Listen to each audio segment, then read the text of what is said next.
Bismillahirrahmanirrahim. Assalamualaikum warahmatullahi wabarakatuh. Baik, kita pergi pada tajuk had zina. Baik, zina ni apa? Kita baca yang pertama. Zina ialah persetubuhan antara lelaki dan perempuan secara haram tanpa pernikahan yang sah. Baik, yang kedua, mereka melakukan dengan sadar dan dengan kemahuan sendiri. Dan yang ketiga, hukumnya haram dan berdosa besar. Baik, tengok pada sebelah apa yang dimaksudkan dengan bersetubuh. Bersetubuh ialah memasukkan alat kemaluan lelaki ke dalam alat kemaluan perempuan kadar batas syafah, iaitu kepala zakar. Maknanya bila kepala zakar tersebut walaupun sikit masuk, itulah sudah dinamakan dengan berzina. Baik, seterusnya dalil penzina disebutkan az-zaniyatu waz-zani fajlidu kulla wahid minhuma mi'atal jaldah. Sepertinya perempuan yang berzina dan lelaki yang berzina adalah kamu sebab tiap-tiap seorang dari keduanya 100 kali sebatan. Ingat zina 100 kali sebatan. Tapi zina ni dia ada bahagian dia. Baik, ada dua bahagian zina. Maknanya dua bahagian yang kita kena tahu. Yang pertama sekali ghaira, pertama sekali muhsan. Yang kedua ghaira muhsan. Dua ni. Baik, kita tengok dulu ghaira. Nombor satu, syarat hukuman ke atas penzina muhsan. Muhsan ni apa? Pertama sekali dia baligh. Kanak-kanak tak dikenakan had, tak dikenakan hukuman. Baik, yang kedua, berakal sempurna. Gila tidak dikenakan had. Orang gila berzina tak dikenakan had. Jangan orang gila berzina dengan kita biar je. Baik, kita tegahlah. Baik, yang ketiga, pernah melakukan persetubuhan melalui pernikahan yang sah, telah berkahwin. Bila disebut muhsan, maknanya muhsan ni maknanya telah muhsan maknanya telah berkahwin. Okey. Muhsan telah berkahwin. Baik, seterusnya syarat hukuman ke atas penzina muhsan ada 3 lah. Yang pertama sekali baligh, yang kedua berakal, yang ketiga telah berkahwin. Okey, senang faham. Baik, seterusnya nombor 2, syarat hukuman ke atas penzina ghairu muhsan. Sama juga. Yang pertama baligh, yang kedua berakal, dan yang ketiga orang yang belum pernah melakukan persetubuhan melalui pernikahan yang sah. Disebut juga bujang ataupun dara. Maknanya bila sebut muhsan, orang yang telah berkahwin berzina. Bila sebut ghairu muhsan, orang yang belum kahwin berzina. Baik, seterusnya ciri-ciri seorang yang dihukumkan penzina. Okey, pertama sekali melakukan persetubuhan di luar pernikahan yang sah dan disengajakan. Yang kedua, mukallaf. Makna mukallaf adalah satu orang Islam yang sudah tahu tentang hukum agama, dia sudah baligh dan pengetahuan dia adalah pengetahuan satu orang Islam, bukan jahil. Baik, yang ketiga, dengan sadar dan kemahuan sendiri. Maknanya sedar, tak pitam, tak khayal dan sebagainya lah. Maknanya 4, terdapat bukti yang telah terjadi perzinahan dengan salah satu daripada perkara berikut. Pertama sekali, disaksikan oleh 4 orang saksi ni. 4 orang, satu. Okey, maknanya 4 orang saksi barulah boleh dikatakan dengan zina. Kedua, pengakuan. Maknanya dengan sumpah. Yang ketiga, qarinah, bukti seperti hamil. Okey, seterusnya hukum ke atas pezina. Baik, tengok info dulu.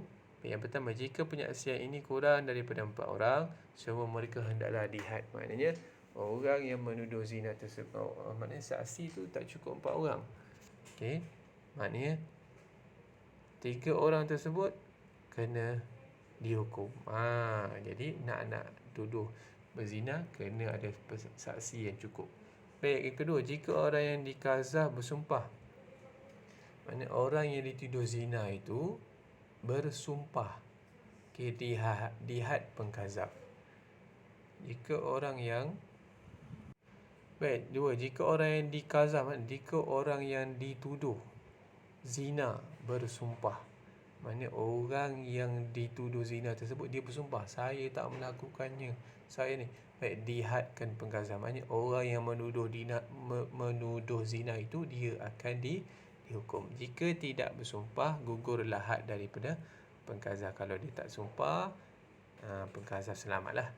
Biasanya hukum zina, penzina muhsan direjam, iaitu dibaling dengan batu sehingga mati. Penzina muhsan, penzina ghairu muhsan, maknanya ada juga hukuman. Okey, pertama, disebat 100 kali sebatan, tidak boleh dikurangkan, maknanya 100 kali 100 kalilah.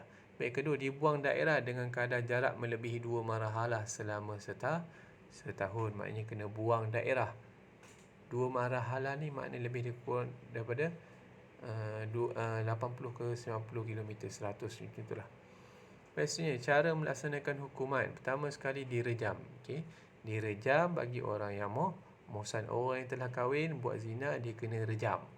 Itu dirajam oleh orang ramai sehingga mati dan disaksikan oleh pihak berkuasa. Bukannya kita duduk sendiri rejam dia sampai mati. Okey, maknanya ada perintah daripada orang yang berkuasa. Baik, kedua, batu yang digunakan sederhana besar.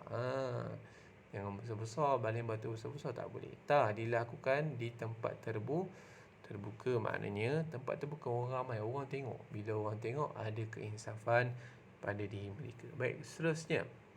2, disebat. Disebat dengan rotan. Rotan, bukannya tali pinggang, bukan sebagainya.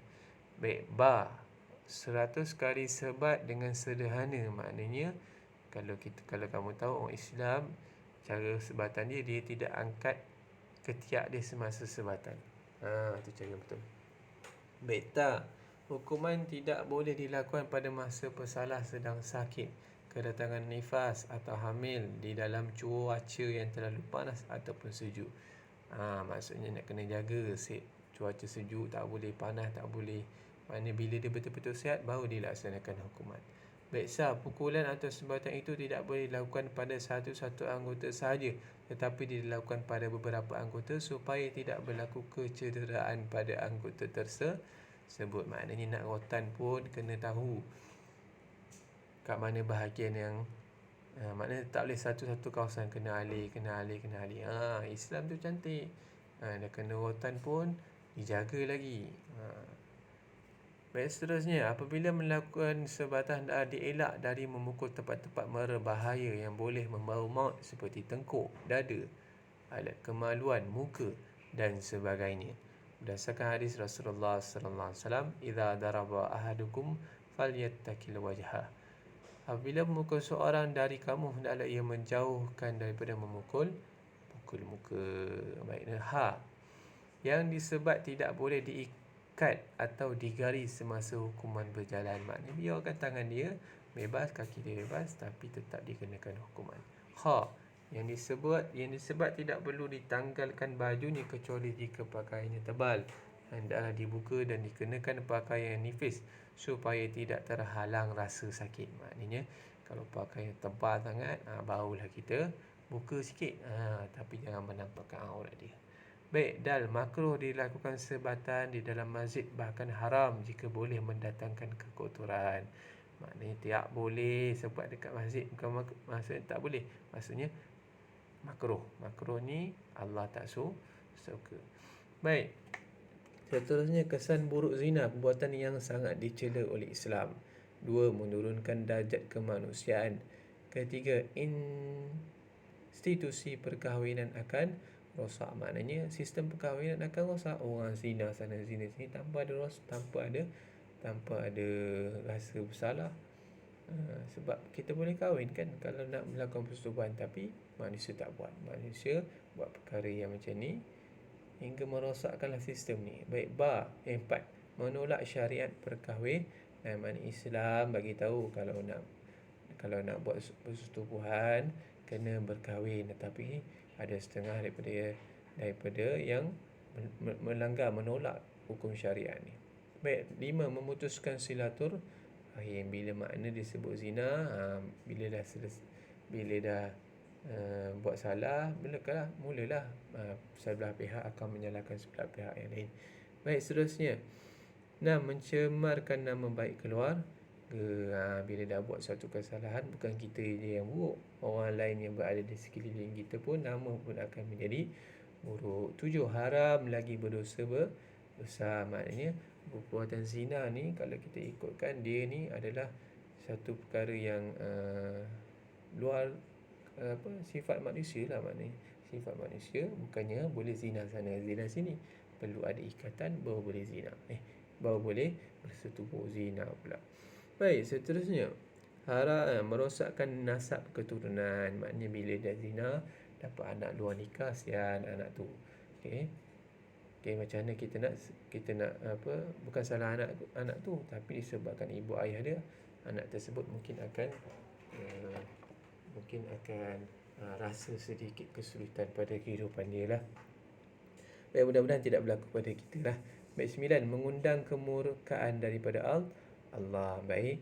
Dan 10, menyebarkan penyakit berjangkit. Ini yang berlaku, penyakit HIV dan sebagainya lah maknanya.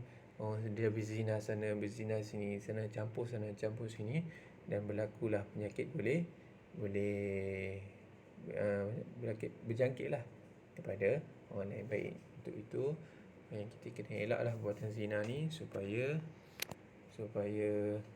kita elak daripada, supaya kehidupan kita menjadi berkat, maghfirah, sakinah, ketenangan, dan mudah-mudahan kehidupan kita ni dilindungi oleh Allah Subhanahu wa taala. Assalamualaikum warahmatullahi wabarakatuh.